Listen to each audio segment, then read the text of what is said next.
Hello viewers, welcome to the channel. My name's Patrick. 240 crew, welcome back. Today we have a dirty little differential project to do. For those of you that have been following along, I did mention at the end of the last video that we were going to be doing some suspension work. Turns out that we're still waiting for our rear upper spring seats to arrive. So in the meantime, we're going to take care of a different little project back there. We're going to drain the differential and upgrade the cover.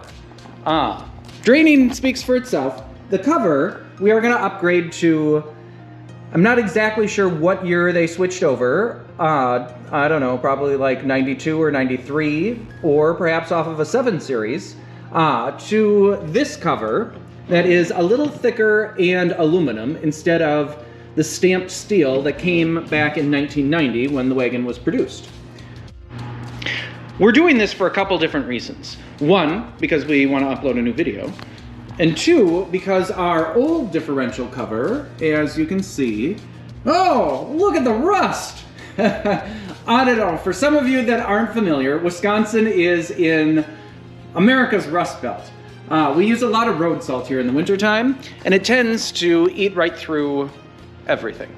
The original stamped steel cover that is on the differential now is pretty thin and has had a third of a century of use. I don't think it's going to be a real long time before it starts leaking, and since we're waiting for our other parts, why not just give it a go and replace it today? All right, let's jump right into it. Before we spend too much time and effort getting these bolts off, we're going to let them soak for a little bit while we drain the differential.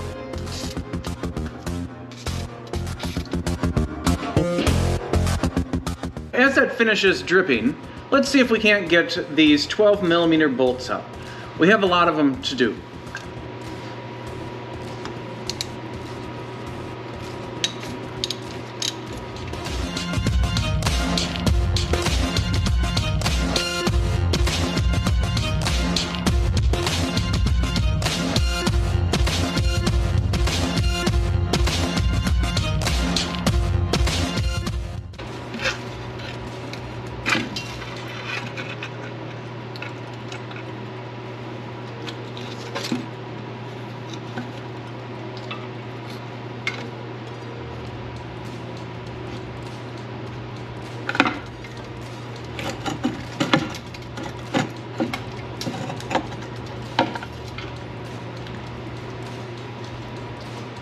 Volvo 240 rear differentials are pretty much bulletproof. This one, even though the cover was a little rusty and our axle is a little rusty, is probably in just fine condition. All we're going to do is remove the gasket, put a new one on, and then put our new and improved thicker cover on as a replacement. Now that we have them both off, let's take a look at the difference.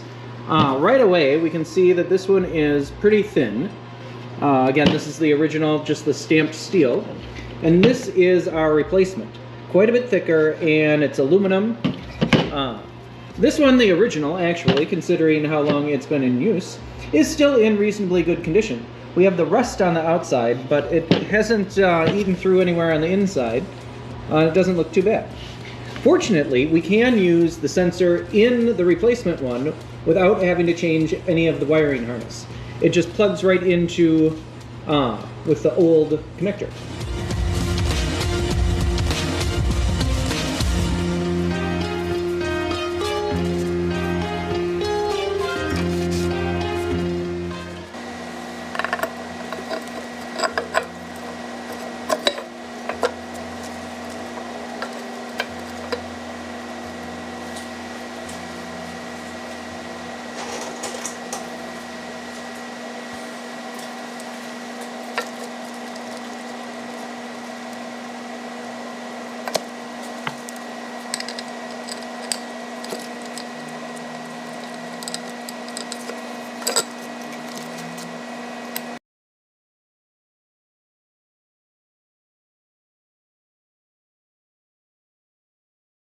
In all honesty, probably the worst part about this project is filling it back up without creating a giant mess underneath the car. Once it starts to dribble out of the back, we know it's full, and all we have to do is put the plug back in and tighten it up.